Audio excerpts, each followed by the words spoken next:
to 72 hours. And in Clariat also, we expect the plant to be up in the next 10 to 15 days. So both these plants, these oxygen plants will come in, which will be a great blessing for the people of Jaiñtia Hills districts. Apart from that, we will also, we have decided today in the meeting that we will be putting up the prefab 50-bedded hospital in Jowai, and this will be also supported with enough infrastructure so that in any eventuality, this could also be used as a pediatric hospital or a hospital where ICU is available for children, because we don't know the nature of this virus, and we would like to be prepared in advance in the future situation that we may face. So this 50-bedded hospital will be similar to the ones that is coming out in Shillong and in Tura. And again, the location order will be finalized within the next few days. But the decision to implement this has been taken, and very shortly we will do the necessary paperwork and sanction so that this is done at the earliest. Apart from that, we also discussed about the vaccination program, and the vaccination program in East Jaiñtia Hills is going very well. West Jaiñtia Hills also is doing well, but much more can be done. And at this point in time, I would take this opportunity to appeal to our citizens, especially the elders, that please take the vaccination. We have got clear data that people who have taken both vaccines have been protected from this virus. We can very confidently say that those people who have taken both the shots, none of the people who have passed away, who have lost their lives, none of them took 2 shots. 90% of the people were not vaccinated at all. I'm talking about the state as a whole. 90% have not taken even a single dosage. So therefore, there were some who had taken 1 dose, but they were having different conditions also. But those people who have taken both the doses have clearly been protected, and there has been no symptoms or no kind of adverse effects of the vaccination on anybody in the state till date. We are getting good response. We have now enough stocks. The government of India's policy has changed now from 45 plus to 18 plus to now a simple category of all 18 plus. So therefore, today this program started. We got a very good response. And as of now, till about 3 o'clock in the afternoon, we had almost close to 8,000 shots that were given today in a single day. So if we expect this trend to double, triple in the next few days, we do expect large number of vaccinations to be done. And I encourage the people of the state, I encourage the people of Jaiñtia Hills especially, to please come forward and take this opportunity to take these vaccinations which have been given free by the government of India. Apart from that, we had a meeting to review the overall situation for lockdown in the entire state. On video conferencing, our other colleagues of the cabinet were in the secretariat in Shillong, along with our officials from the health department, our chief secretary, whereas the rest of the colleagues, we were here in Jowai, in the NIC office of the deputy commissioner in Jowai, along with the other health officials out here. So we had a review meeting and we reviewed the entire situation of the state. We strongly felt that though the numbers are plateauing and though the numbers are coming down in certain districts, we still cannot let our guards down because we still have not crossed or come down below our danger level. So therefore, in the cabinet today, we have decided that a lockdown, at least in East Khasi Hills, we have decided in terms of the district where it was most prevalent and the numbers are the highest today, that East Khasi Hills, the lockdown will continue. The districts in the other states, or other districts in the state also, the deputy commissioners will be given the power to decide on the lockdown. Most districts will continue with the lockdown, but the deputy commissioners will decide. But there is a rider to this. While continuing the lockdown, we also understand that people's livelihood are being affected a lot. Therefore, the cabinet has decided today that we will allow up to 20%. We will allow up to 20% of non-essential commodities to be open in different areas of the state. But that will be decided by the deputy commissioners. Now, when I say up to, that means some deputy commissioners in some market areas may decide only 5% shops to be open. In some areas, they may decide 10% shops to be open. But in no circumstance will we allow more than 20% of the shops to be open in any specific market area or any particular locality, or as the case may be.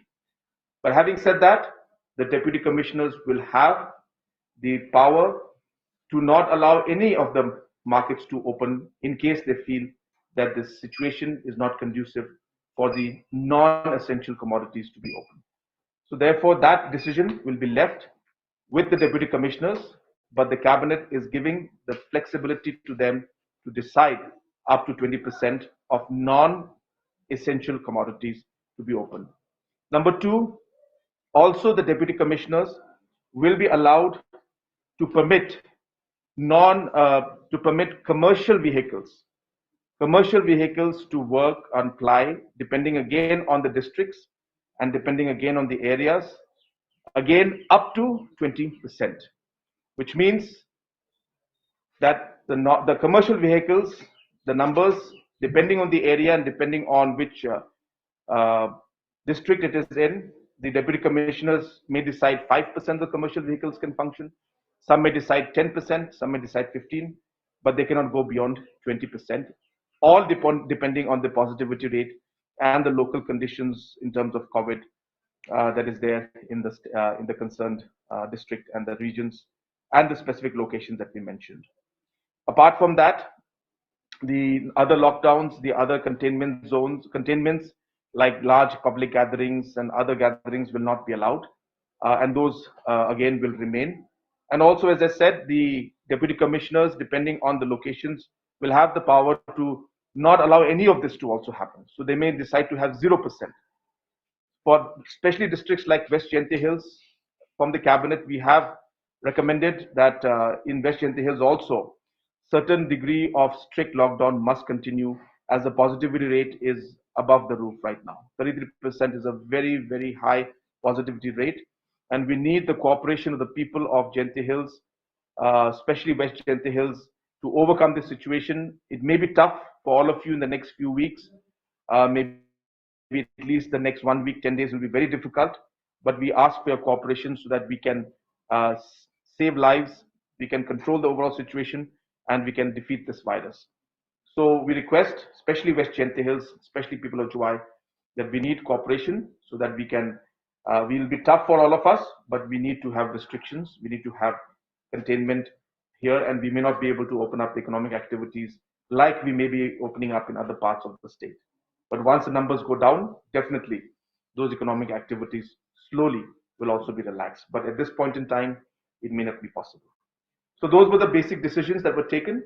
We will now give the power to the deputy commissioners to decide on the details of that, which should be coming out in the next 24 hours. Those were the discussions that took place. We are open to any questions if you have any. In your Facebook page, we have seen that there you have said that it is clear. What do you mean by that post? It is a clear indication between correlation between vaccination and death. What do you mean by the correlation between vaccination and the loss of lives is that out of the people who have passed away and the lives that we have lost, none of them had taken 2 vaccines. None of them. Which means that people who have taken both the shots clearly are not succumbing to this virus. So there's a clear indication. No, even cohorts. I mean, yeah, that's one after 1 shot. So those people who have taken 2 shots, nobody, at least in the list of the people who have passed away, none of them had taken 2 shots. None. In fact, only about 6 to 7 to maximum 10%, I don't have the numbers with me, but I'll say below 10% of the people had taken 1 shot. Around 10%. So 90% had not taken 2 shots. Less than 10%, anything between 5 to 7 or 5 to 10, I don't have the numbers, had taken 1 shot, but that too, some of them had just taken like few days, and most of them had comorbidities, and they succumbed to this virus. So that's the correlation I'm talking about. That we are clearly getting indications that after you take two shots of this particular vaccination, even after one shot, there's large protection, but after two shots, you are definitely uh, uh, very safe from hospitalization or from any serious impact of this particular virus. So that results are not just for Meghalaya; it's throughout the country and throughout the globe. This kind of a trend is coming out. Pertaining to recently the seven MLAs from Jaiñtia Hills have proposed to forward to the government for setting up of the lab for testing RT-PCR in Jaiñtia Hills because the delay in getting the results may increase the exposure of infected or suspected infected cases to the public. So has the government decided anything about setting up of the lab only meant for RT-PCR? Yeah, so there are 2 points to this.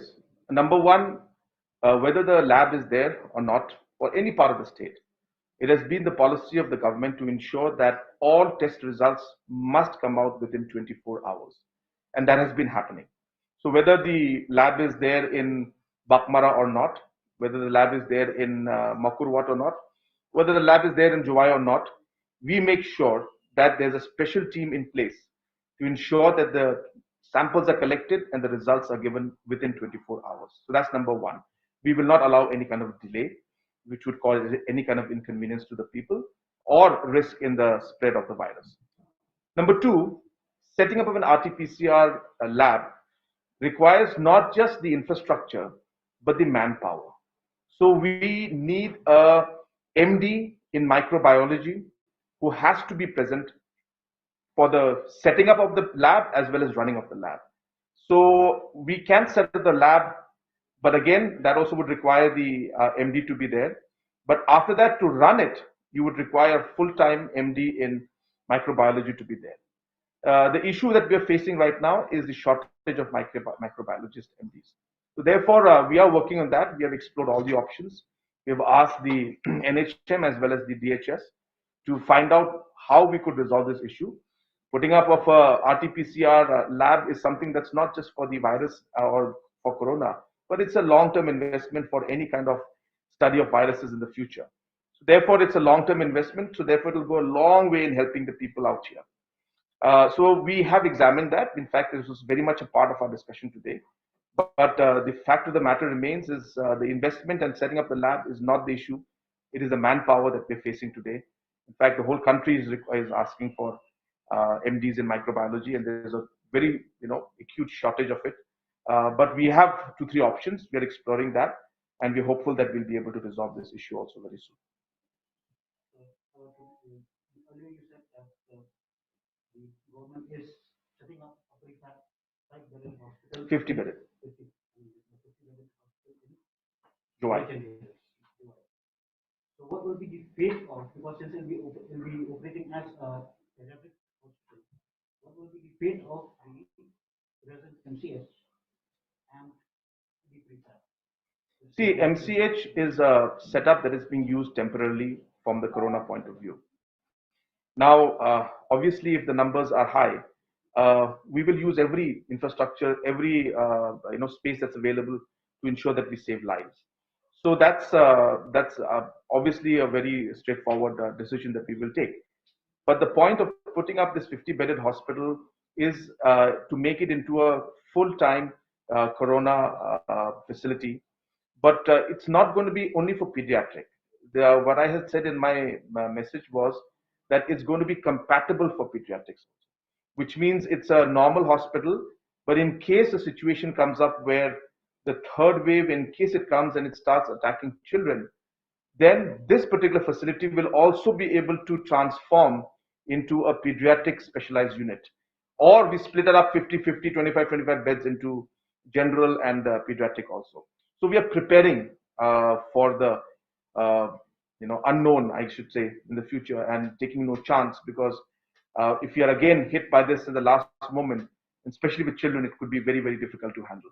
So we are making sure that this facility that comes up is not just a normal general facility for normal patients, But also, in case it needs to be converted into a specialized pediatric unit, it can also be converted to that. The MCH will continue to function as an MCH. We had, in fact, today discussed about the appointments of the the doctors and the nurses and the staff out there. And that also the DHS had replied to the honorable local MLA who had asked about the MCH, that the entire process of appointing teachers under 3F, doctors and nurses under 3F is being done, and it will be completed within a very short time. And as I said, in case numbers are large, in case the requirement is there, obviously the MCH will continue to be used as a COVID center also. But we hope that that will not be the case, and only need basis we will have to go there. When will our oxygen plant will be completed? July oxygen plant will be completed in the next 48 to 72 hours. It's already completed. Testing is going on, and well, testing is going to start tonight, but they'll test it for 24 hours. So it'll be operational, and in the next 24 hours, testing will be there for the next 24, 48 hours, and it will be there servicing the patients within the next 72 hours. Clear at anything between 10 to 15 days. The RCC work is going on. The plant has arrived. It's a 350 liters per minute plant. Should be up, as I said, up by. It's a civil work that's taking time, so we should be able to complete it in 10 to 15 days. How will you address the shortage of manpower in that sector, sir? The shortage of manpower in health sectors has been done by allowing the MCH, by allowing the DMHOs, district medical and health officers, to recruit manpower as per their requirement. So that freedom and that flexibility has been given to the district medical health officers to recruit and appoint manpowers as required. So just wait for 2 seconds. I think it's done almost, no? Any more? Yes, yes.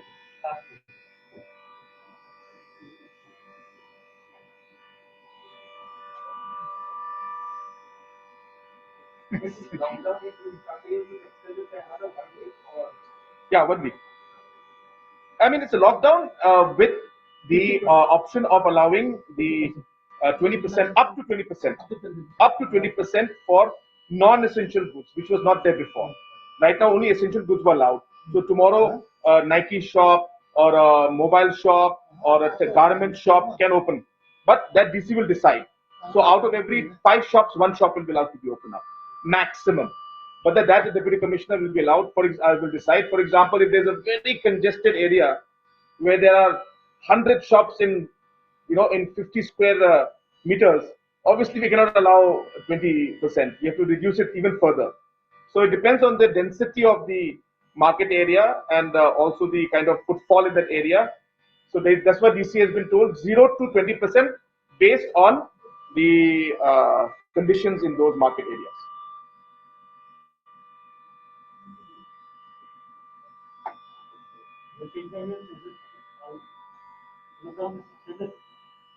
Yes. No, West Jaiñtia Hills, as I said, we are earlier last week had come out a blanket one. This time we are allowing it the deputy commissioners to decide. So we have suggested because normally what our orders stand normally for.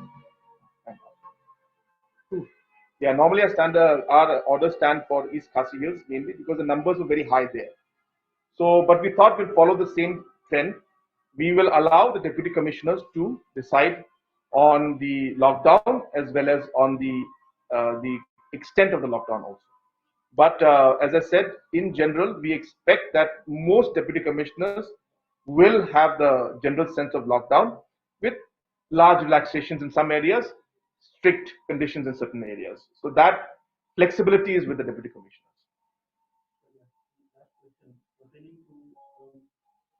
Many patients from July, as well as have been referred to Syllad because there are very less specialized doctors in both the districts, be it anesthetists or oncologists, even cardiologists. So, what is the government's future plan when it comes to appointing specialized doctors in these? Yeah, there is a general shortage of availability of specialists throughout the state. I mean, I just want to make that also very clear. It's not just certain districts or certain areas. if you go to most of the rural areas, there's a huge shortage of specialists. So this process of trying to get specialists and more doctors, and the shortage that's been there has been there for many, many years. So it's not possible for us to turn that in 1 day's time or 1 week's time or 1 month's time. It's a matter that has created a problem for a very long time. So yes, the process of getting more people, appointing more people in a quick manner is happening, and will continue. We'll try to augment it and try to get as many specialists and doctors as possible. But in the meantime, what is important is to save lives. So therefore, doctors take the decision based on what they feel best at that moment. And if they find there are situations which need to be referred, they refer it to Shillong, since the availability of private hospitals and other facilities and the regional medical center like Negrams also is there. So those kind of decisions are taken one-to-one basis, based on the medical inputs and the medical decision that the doctors will take. But as I said, yes, the process is on. Something we are not saying we can resolve in 1 day, but we are working towards it, and a lot of movement has been made. A lot of manpower has been augmented already, and we'll continue to do it. We'll try to resolve this problem as we go along. Chalo? Thank you.